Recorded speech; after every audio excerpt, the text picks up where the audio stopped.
Salut à toi. Si c'est la première fois que tu passes par ici ou alors si tu ne t'es pas encore abonné, fais-le. C'est super important et aussi parce que je poste très régulièrement du contenu varié. Comme tu peux le constater, ici nous avons de très grosses pièces de poisson. On aura aussi de la tomate, de l'ail, l'équivalent d'un très gros pouce de gingembre. On aura deux oignons moyens et deux citrons et tu vas voir à quoi vont servir. C'est plutôt des lemons, hein, mais si tu utilises du citron, on utilise allez, trois citrons pour ça, ok? C'est de très gros poissons. Ils n'en ont pas l'air à l'écran, mais ils sont assez costauds. Et c'est du poisson frais. C'est pas du poisson congelé ni surgelé. C'est du frais. Et utiliser le citron généralement dans le poisson, ça va t'aider à capitaliser sur sa fraîcheur, d'accord? Là, je l'ai donc imbibé. Après avoir nettoyé, j'ai imbibé de citron ou de lemon. Là, je sale. Je vais rajouter des petits bouillons d'assaisonnement, donc des cubes d'assaisonnement. C'est très facultatif. Tu n'es pas obligé de le faire. Et d'ailleurs, pour te dire vrai, je n'en fais pas souvent, ok?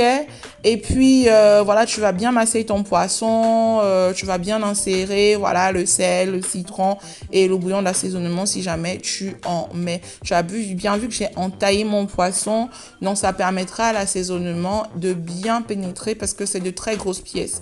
Là, on va mixer tout ce que tu as vu là, dans les deux oignons, les trois tomates, l'ail. Franchement, j'ai mis beaucoup d'ail et puis le gingembre. Moi, j'appelle ça ma marinade rose. C'est une marinade rose pour moi parce que ça, voilà, le rendu est rose.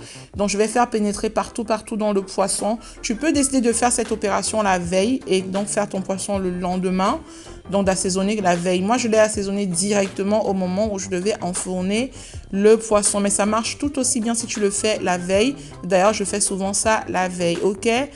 Je sais pas si tu fais comme moi, mais j'aime racler tout ce qu'il y a comme assaisonnement pour mettre sur le poisson. Hey, n'oublie pas de t'abonner, hein. Si c'est pas encore le cas, il faut que tu t'abonnes.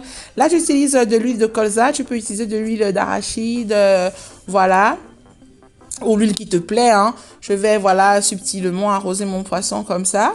Je vais l'enfourner à 200 degrés pendant 50 minutes à 60 minutes. Donc, en fait, allez, 50 minutes ou 1 heure de temps. Ok, regarde-moi ces belles pièces de poisson. Regarde combien c'est magnifique. Est-ce que ça te donne pas envie de t'abonner? C'est tellement succulent qu'il faut que tu t'abonnes pour m'encourager dans le partage de ma passion. Donc, on va enfourner, ok? Et de temps en temps, on va contrôler, voir comment ça va. On va recueillir le jus de cuisson qu'on va utiliser pour arroser le poisson. Ça va permettre qu'il ne soit pas sec en cuisant. Écoute, tu le fais comme ça régulièrement. Et puis, à côté, le reste de la marinade, je vais l'utiliser pour faire une sauce. Tu vas voir tout à l'heure. Et nous, on va accompagner de pommes de terre à la vapeur, tout simplement. Donc, ici, regarde, c'est le reste de la marinade. Écoute, là, je vais rajouter donc le citron qui était resté.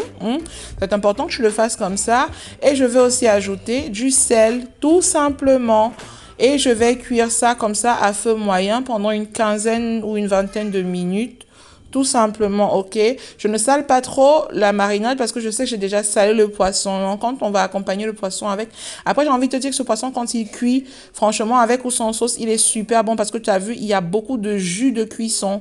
Et il y a aussi l'effet du citron qui fait que réellement, le poisson ne sera pas du tout sec. Donc, toi, de temps en temps, n'oublie pas, il faut que tu prennes avec la cuillère, hein, le jus de cuisson du poisson, que tu reverses sur le poisson de temps en temps pour qu'il ne soit pas sec dans la cuisson finale. Tu peux l'accompagner de tout ce que tu veux. Sincèrement, lâche-toi dans ta créativité et profites-en à fond, ok?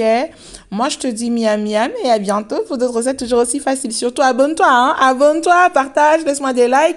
C'est super important, ça permet à YouTube de référencer mes vidéos. Et surtout, partage. J'espère te revoir bientôt. Moi, je te dis miam miam et à bientôt pour d'autres recettes toujours aussi faciles. Miam miam!